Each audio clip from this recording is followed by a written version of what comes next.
ሰላም ሰላም እንዴት ናችሁ? የዋኔ ቲቪ ተከታታዮች አማን ናችሁ? እንዴት ሰነበታችሁ? እንግዲህ የዚህ ቻናል ቤተሰብ የሆናችሁ እንዴት ሰነበታችሁ? ለዚህ ቻናል አዳዲስ የሆናችሁ ደግሞ ሰብስክራይብ እያደረጋችሁ ከኛ ጋር ተቀላቀሉ ማለት ነው። እንግዲህ ባለፈው በሰራሁት ስለ ፀጉር መነቃቀልና የፊት ድርቀት ወይ ደግሞ የፊት ማዲያት አንዳንድ በቤታችን ውስጥ አዘጋጅተን በቀላል የምንጠቀማቸው እጽዋቶች ሰርተን ነበር ማለት ነው። እስከ ዛሬ ደግሞ ብዙዎቻችሁ በኮመንትም በውስጥ ኢንቦክስ አድርጋችሁልኝ በፎረፎር ወይ ደግሞ ዳንድሩፍ ይባላል በእንግሊዝኛ ስሙ በዛ በጣም ተቸግረናል። ዳንድሩፍ ወይ ደግሞ የፎረፎር እንዴት ማጥፋት እንችላለን ብላችሁ ብዙዎች ጠይቃችሁ ነበር። አብዛኞቻችሁ ደግሞ ያው ሴቶች ናችሁና እንግዲህ ዛሬ ደግሞ ስለ ፎረፎር እናወራለን ማለት ነው። እንግዲህ ፎረፎር እንደምታውቁት በባክቴሪያ በፋንገስ ሊመጣ ይችላል። ነገር ግን 7 ዋና የፎረፎር ማምጫዎች አሉ ማለት ነው። ከነሱ አንደኛ ምንድነው የጭንቅላታችን ፀጉር ወይ ደግሞ የጭንቅላታችን ቆዳ ድርቀት ነው። አንደኛ መንስኤው ለፎረፎር የሚሆነው ማለት ነው። ይሄ ማለት ነው በሰውነታችን ላይ ድርቀት ካለ ሰውነታችን ፀጉራችን ላይ ፀጉራችን በጭንቅላታችን የሚገኘው ፀጉር በቆዳችን ውስጥ ድርቀት ካለው በቀላሉ ሊነቃቀልና በቀላሉ ደግሞ ሊቆስል ይችላል። ስለዚህ ወደ ፎረፎር ሊቀየር ይችላል ማለት ነው። እዛ ጋር ያሉትን ሴሎችና በሞቱ ቆዳዎችና ሴሎች እዛው በፈጠሩት የቆዳ መድረቅ ወደ ፎረፎር ሊቀየር ይችላል ማለት ነው። ሁለተኛው እንግዲህ በፀጉራችን ወይ ደግሞ በቆዳችን በዛ በጭንቅላታችን ያለው ቆዳ ያለው ቅባት ወይ ደግሞ ዘይት ሲበዛ ወደ ፎረፎር ይቀየራል ማለት ነው። ይሄ ማለት ምን ማለት ነው? እንግዲህ ባለፈው ካስታወሳችሁ ብጉር እንዴት ሊመጣ ይችላል ብዬ ነግራችሁ ነበር። ብጉር አንደኛው መንስኤው የቅባት መብዛት በሰውነታችን ላይ ወይ በፊታችን ላይ በጀርባችን ወይ በደረታችን ሊሆን ይችላል። ያለው የቅባት ዘይት በብዛት ሲመረት በተፈጥሮ ያሉ በሰውነታችን ውስጥ ያሉ ቀዳዳዎች በዘይት ወይ ደግሞ በቅባት በብዛት ሲዘጉ ወደ ብጉር ወይ ደግሞ ወደ ቁስልነት ሊቀይር ይችላል ብያቸው ነበር። እንግዲህ ይሄን ደግሞ ፎረፎር ደግሞ በሰውነታችንና በጭንቅላታችን ውስጥ ያለው የፎሊኩል ሆርሞን የሚባል ሆርሞን አለ። እሱም በተፈጥሮ እንግዲህ በቅባት ወይ ደግሞ በተለያየ በዘይት ብዛት በጭንቅላታችን ውስጥ ያሉ ቀዳዳዎች ሲበዛ ወደ ቁስልና ወደ ፎረፎር ሊቀየር ይችላል ማለት ነው።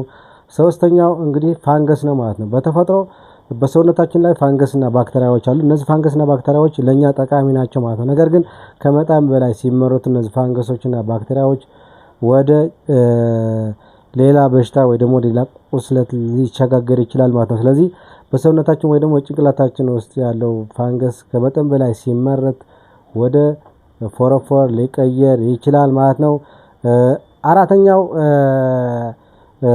አራተኛው መንስኤ የፎረፎር የሚሆነው ደግሞ በተፈጥሮ የምንጠቀማቸው ኬሚካሎች እንግዲህ ጄሎች አሉ፣ ሻምፖዎች፣ ክሬሞች አሉ። እነዛ ሻምፖዎችና ክሬሞች ለሰውነታችን ላይ ላይስማሙ ይችላሉ ወይ ደግሞ አለርጂክ ሊፈጥርብን ይችላሉ ወይ ደግሞ ማሳከክ አይነት ሊፈጥርብን ይችላሉ።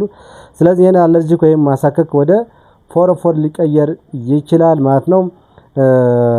እንግዲህ አምስተኛው ፀጉራችን በስነ ስርዓት ወይ ደግሞ በተገቢ ጊዜና በስኬጁል አለመታጠብ ፀጉራችን እንግዲህ በንጽህና ከጎደለ ወይ በደንብ ማንታጠበው ከሆነ እዛ ጋር ያሉትን የሞቱ ሴሎችና የሞቱ ቆዳዎች እዛ ከመጠን በላይ ሲሰበሰቡ እና ቆሻሻው እየበዛ በሄደ ቁጥር እዛ ወደ ባክቴሪያ ወደ ፋንገስ ባደጉ ቁጥር ወደ ፋንገስ ሊቀየር ይችላል ማለት ነው። ስለዚህ አለመታጠብ አንዱ መንስኤ ማለት ነው። እነዚህ ከታጠብን ግን እነዛ የሞቱ ሴሎችና የሞቱ ቆዳዎች በቀላል በሻምፖ በሳሙና ከታጠብን እናስወገዳቸውን ይችላል ማለት ነው። ነገር ግን ካልታጠብነው ወደ ፎረፎር ወይ ደግሞ ዳንድሩፍ ሊቀየሩ ይችላል ማለት ነው። ስድስተኛው እንግዲህ ጭንቀት ወይም ስትረስ ነው። ጭንቀት ወይም ስትረስ የምንለው እንግዲህ ከመጠን በላይ ስንጨነቅ አንደኛው ፀጉራችንን ይነቃቀላል፣ በቀላል ይሰባበራል። ከዛም አልፎ ተርፎ ደግሞ ወደ ዳንድሩፍ ወይ ደግሞ ወደ ፎረፎር ሊቀይር ይችላል ማለት ነው። ሰባተኛው ደግሞ እንግዲህ የአየር ፀባይ መቀያየር ነው። የአየር ፀባይ መቀያየር ማለት ነው ስፔሻሊ ወደ ደረቃማና ወይ ደግሞ ፀሐያማ ሊሆን ይችላል። እንደየሁኔታው እንግዲህ ለኛ የማይመች ከሆነ ኮንዲሽኑ ፎረፎር ሊያመጣብን ይችላል ማለት ነው። ነገር ግን እነዚህ እንግዲህ ሰባቱን የነገርኳቸው እነዚህ የፎረፎር ዋና መንስኤዎች ናቸው ማለት ነው። ነገር ግን ምን ማድረግ እንችላለን? በቀላል በቤታችን ውስጥ የተለያዩ እጽዋቶች አሉ። እነዚህ እጽዋቶች አዘጋጅተን በቤታችን ውስጥ ሰርተን ፎረፎር በቀላሉ ማጥፋት እንችላለን ማለት ነው። ከነዛ አንዱ ልንገራችሁ እንግዲህ ከላይ እንደምታዩት እንግዲህ አንደኛው አሎቬራ ወይ ደግሞ እሬት ነው ማለት ነው። እሬት በቀላል እንግዲህ በየቦታው የምናገኘው በቀላልና በርካሽ ማግኘት የምንችለው ነው። እንግዲህ ባለፈው በሰራነው መሰረት ለሚነቃቀል ጸጉርና ለሚሰበር ጸጉር ወይ ደግሞ በፊታችን ላይ ለሚወጣ ቡጉር እሬት በጣም ተመራጭ ነው ብለን ነበር። ዛሬ ደግሞ እሬት እንግዲህ አንደኛው ነው ማለት ነው። ለፎረፎር እንዴት ማድረግ የምንችለው ማለት ነው። ቀጥታ ጸጉራችን በሻምፖና በሳሙና ከታጠብን በኋላ ትንሽ ከደረቀ በኋላ እሬቱ ከላይ እንደምታዩት እሬቱን በውስጥ ያለው ጄል ነው የምንፈልገው። መድኃኒቱ ጄል ነው ማለት ነው። በደንብ አጥበን ካጸዳን በኋላ እሬቱ በውስጥ ያለው ጄሉን አውጥተን ቀጥታ ከሌላ ነገር ሳንደባልቅ ወይ ሳንቀላቀል በጭንቅላታችን ወይ ደግሞ ፎረፎር ባለበት ቦታ መቀባት ማለት ነው። ከዛ ከ20 እስከ 30 ደቂቃ በኋላ ከቆየ በኋላ መታጠብ አለብን ማለት ነው። ይሄን ደግሞ በሳምንት ከ2 እስከ 3 ጊዜ መጠቀም እንችላለን። በቀን አንድ ጊዜ፣ በሳምንት ደግሞ ከ2 እስከ 3 ጊዜ እየደጋገምን መጠቀም እንችላለን ማለት ነው። እሬት ሁለተኛው ቬነጋር ወይ ደግሞ አፕል ሳይደር የሚባለው ወይ ደግሞ የአፕል ጭማቂ ማለት ነው። ይሄ ደግሞ የምናገኘው እንግዲህ በሱፐር ማርኬት እና በፋርማሲ ማግኘት እንችላለን። እንግዲህ እንደምታዩት ይሄን ይመስላል አፕል ሳይደር። ይሄንን ደግሞ ምን ማድረግ እንችላለን? ትንሽ የውሃ አዘጋጅተን ከአፕል ሳይደር ደግሞ ትንሽ አዘጋጅተን አንድ ላይ ቀላቀል መጠቀም እንችላለን። ካልሆነ ደግሞ ብቻ አፕል ሳይደሩ ቀንሰን በአንድ የትልቁ የሻይ ማንኪያ አድርገን በፎረፎር ያለበት ቦታ ቀጥታ መቀባት ማለት ልክ ነው። ቪዲዮ እንደምታዩት በዛው አድርገን ከ20 እስከ 30 ደቂቃ በኋላ መታጠብ፣ በሳምንት ደግሞ ከ3 ጊዜ 4 ጊዜ እየደጋገምን በዛ መጠቀም እንችላለን ማለት ነው። ሶስተኛው እንግዲህ ሮዝመሪ ነው ማለት ነው። ሮዝመሪ እንደምታዩት ይሄን ይመስላል። አብዛኞቹ እናውቀዋለን። እንግዲህ ለማታውቁት ግን ሮዝመሪ ይሄን ይመስላል። ይሄ ሮዝመሪ ደግሞ እንዴት ማድረግ እንችላለን ማለት ነው። አንደኛው ቀጥታ ከፋርማሲ የተዘጋጀ ሮዝመሪ አለ ወይም ስጋ መጥበሻ ምን ማለት ነው። እሱን ገዝተን በሰውነታችን በፀጉራችን ላይ የራሱ ድሮፕ አለው። በዛ ገዝተን አፕላይ ያደረግን ወይ ደግሞ እንደዚህ እየቀባን መጠቀም እንችላለን ማለት ነው። ከ20 እስከ 30 ደቂቃ ላይ ከቆየ በኋላ እንታጥባለን ነው።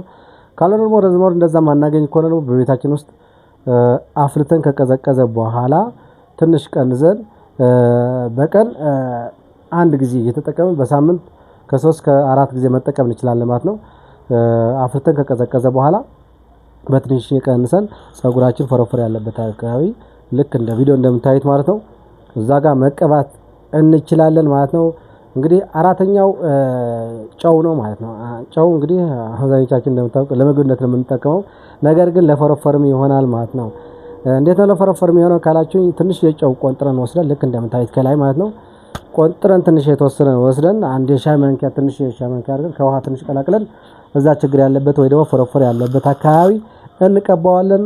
ከ5 እስከ 10 ደቂቃ በኋላ ከቆየ መታጠብ አለብን። ከዛ በላይ መቆየት የለብንም፣ ምክንያቱም ስኪን ኢሪቴሽን ወይ ደግሞ የቆዳ መቃጠል ሊያመጣብን ይችላል። በተፈጥሮው ጨው የማቃጠል ባህሪ ስላለው ማለት ነው። ይሄን ብቻ አይደለም፣ እነዚህ ሁሉ የነገርኳችሁ ቬነጋር፣ ሮዝመሪ፣ አሎቬራ እነዚህ ስንጠቀም ለዛ እጽዋት አለርጂክ እንዳንሆን መጀመሪያ በትንሽ የቆንጥረን ነው ቆዳችንን ቼክ ማድረግ ያለብን ማለት ነው። ስለዚህ ከ10 እስከ 20 ደቂቃ በኋላ ሰውነታችን ከተቆጣና ወደ አለርጂክነት ከተቀየረ አንጠቀም ማለት ነው። እነዚህ የመቅላት ወይ ደግሞ የአለርጂ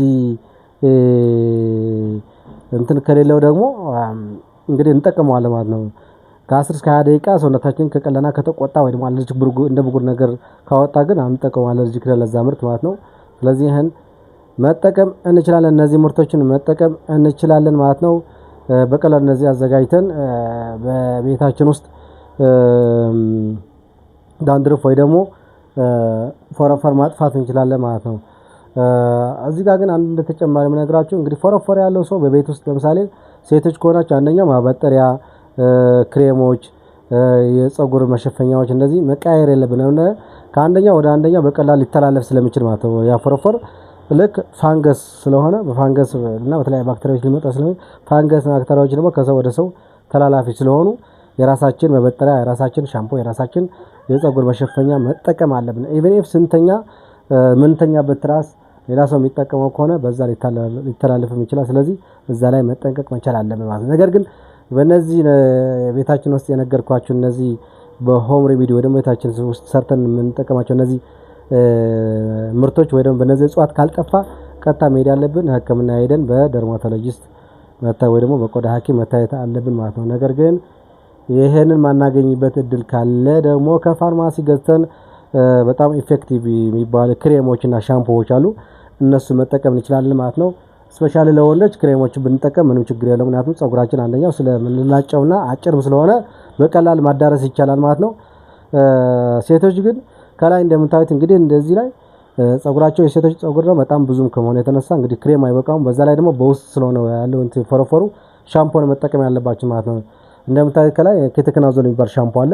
እሱን ሻምፖ ገዝተን በቀን አንድ ጊዜ በሳምንት ከ2 እስከ 3 ጊዜ እንቀባዋለን ማለት ነው። ምንድነው የምናደርገው? ሻምፖን ከመጠቀማችን በፊት ፀጉራችን በሳሙናና በሻምፖ ታጥበን ከደረቀ በኋላ ያ ኬተከናዞል ሻምፖ የሚባለው ከላይ ቪዲዮ እንደምታዩት ማለት ነው ከ20 እስከ 30 ደቂቃ በኋላ ከተቀባነ በኋላ ከዛ በኋላ እንታጥባለን ማለት ነው። አይናችንና ፊታችን እንዳያቃጥለን ደግሞ ተጠንቅቀን በውሃ መታጠብ አለብን ማለት ነው። እንግዲህ ስለ ፎረፎር እንግዲህ በአጭሩ ይሄን ይመስላል። በእርግጠኝነት እነዚህ በእንደዚህ መልኩ ወይ በዚህ መንገድ ሄዳችሁ በቀላሉ በቤታችሁ ሆናችሁ ፎረፎር ማጥፋት ትችላላችሁ ማለት ነው። እንግዲህ ለዛሬ የነበረን ቪዲዮ ይሄን ይመስላል። እንግዲህ ጠቃሚ ሆኖ ካገኛችሁት ሼር፣ ሰብስክራይብ እያደረጋችሁ ፋሚሊ ሆኖ ቀጣይ በሌላ ቪዲዮ መለሳለሁ ማለት ነው። ነገር ግን በዚህና በሌላ በሰራነው ቪዲዮዎች ጥያቄ ሀሳብ ካላችሁ በኮሜንት ወይ ደግሞ በኢንቦክስ መጠየቅ ትችላላችሁ ማለት ነው። እናመሰግናለን። ቻው